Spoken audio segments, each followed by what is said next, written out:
মদিনার মসজিদের সৌন্দর্য ইলমি এবং আখলাকি দুই দিক থেকে আপনারা হবেন আমাদের উস্তাদ, আপনারা হবেন আমাদের অগ্রগণ্য। আপনারা যেমন মিম্বরে ইমামতি করবেন, ইনশাআল্লাহ অদূর ভবিষ্যতে আপনারা সমাজেও ইমামতি করবেন ইনশাআল্লাহ। এই জায়গা যেদিন দেখব সেদিন আল্লাহ তাআলার সিজদায় পড়ে কাঁদতেই থাকবো, শুকরিয়া আদায় করে। ওই দিনের অপেক্ষায় আছি। অতএব কিতাবুল্লাহর চর্চা এবং সুন্নতে রাসূলুল্লাহর চর্চা আর ইত্তেবা, এটা আল্লাহ তাআলা আপনাদের সবাইকে এক একজনকে মডেলে পরিণত করে দিন এবং আপনাদের মাধ্যমে এই জমিনকে আল্লাহ উপকৃত করুন। আমার ভাইয়েরা যে কথাগুলো বলেছেন ওগুলো সব আমার মনের কথা, এই জন্য ওই দিকে আমি আর গেলাম না। দুই একটা শুধু আমি আবার রিপিট করেছি। আজকের এই সম্মেলনটা সার্থক হবে যদি আমরা যা এখানে বসে আলোচনা করলাম, মুহাক্কিক উলামায়ে কেরাম যে নাসিহা এখানে পেশ করলেন, আমাদের মতো অযোগ্য লোকেরা সাহস করে যে দুই এক কথা বলে ফেললাম, যদি এই কথাগুলো আল্লাহর দরবারে মঞ্জুর এবং মকবুল হয় তাহলে আজকের এই আয়োজন সার্থক।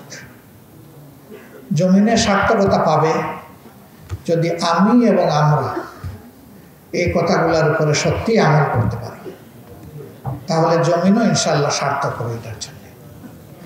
আল্লাহ আপনাদের উসিলায় বাংলাদেশের চেহারাটা পরিবর্তন করে দিন। আমি আপনাদের আবারও বলছি, আপনাদের মানে এই কয়েকজন মানুষ নন, সমস্ত উলামায়ে কেরাম। আল্লাহে আমার কাছে কোনো কওমি নাই ভাই, আমার কাছে কোনো আলিয়াও নেই, আমার কাছে উলামায়ে কেরাম। আলহামদুলিল্লাহ,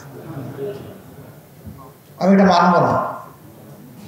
কওমি আলিয়া আল্লাহ এইভাবে সৃষ্টি করে পাঠান, এটা কারো না কারোর সৃষ্টি। এর যদি ভালো কিছু থাকে আমরা পেয়ে গেছি, এর যদি ক্ষতির কোনো দিক থাকে ওটাও আমরা পেয়ে গেছি। এখন আমরা আল্লাহ তাআলার হুকুমকে ধারণ করে আমরা সবাই এক ইনশাআল্লাহ। আমি বড় সাহায্য চাই এই জায়গাটায়, আপনারা প্রাণ ভরে একটু সাহায্য করেন। উলামায়ে কেরাম তারা যদি এক হয়ে যান ইনশাআল্লাহ বাংলাদেশ জান্নাতের বাগানে পরিণত হবে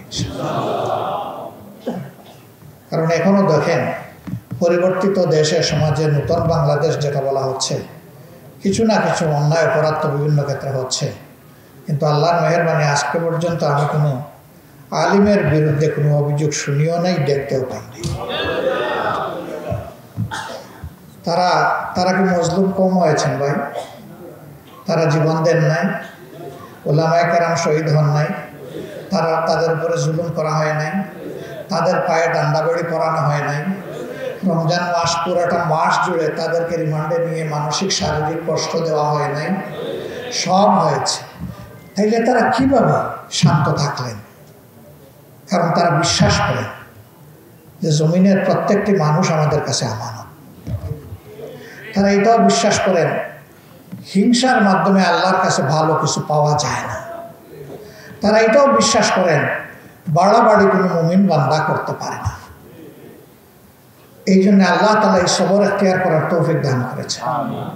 এত কষ্টের পরে যারা সবর ধারণ করতে পেরেছে, আল্লাহ যদি মানুষের মনে এই লোকগুলোর প্রতি ভালোবাসা পয়দা করে দেন আর দেশ পরিচালনার দায়িত্ব তাদের হাতে আসে, ইনশাআল্লাহ মানুষের জীবন, মানুষের সম্পদ, মানুষের ইজ্জত, এই তিনটা ইনশাআল্লাহ তখন বেঁচে যাবে এবং নিরাপত্তা লাভ করবে।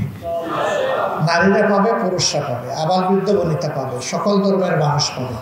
এখানে মানুষে মানুষে আর হিংসার কোনো ভাব থাকবে না। ধর্মের হিসাব আল্লাহ নেবেন। ইন্না ইলাইনা ইয়াবাহুম সুম্মা ইন্না আলাইনা হিসাবাহুম। এদের সবাইকে আমার দিকেই তো আসতে হবে, আর এদের হিসাব নেওয়া তোমাদের নয়, আমার দায়িত্ব। আল্লাহ তাআলা নিজে ঘোষণা দিয়েছে, ওটা ওখানে দিয়ে রাখি। আমরা আমাদের আমলে কওলে দুই দিক থেকে চেষ্টা করি ইসলামের সৌন্দর্য ফুটিয়ে তোলার। এতে যদি কেউ আকৃষ্ট হয়ে সে আল্লাহর দ্বীনকে, হেদায়েতকে কবুল করে, সেও সৌভাগ্যবান, আমিও সৌভাগ্যবান। কিন্তু এর বাইরে আর কিছু করার কোনো এখতিয়ার নেই, দায়িত্বও নেই। এখানে কোনো জোরাজুরির কোনো জায়গা নেই, বরঞ্চ মানুষকে ভালোবাসার দায়িত্ব আমাদের। আমরা যেন মানুষের ভালোবাসা অন্তরে পোষণ করতে পারি, এবং প্রত্যেকটি মানুষকে বয়স নয়, পেশা নয়, যোগ্যতা নয়, শিক্ষা নয়, তার সম্পদ নয়, আশরাফুল মখলুক তার হিসাবে আমরা যেন প্রত্যেকটা মানুষকে সম্মান করতে পারি। আল্লাহ তৌফিক দান করুন। আসসালামু আলাইকুম ওয়া রাহমাতুল্লাহি ওয়া বারাকাতুহু।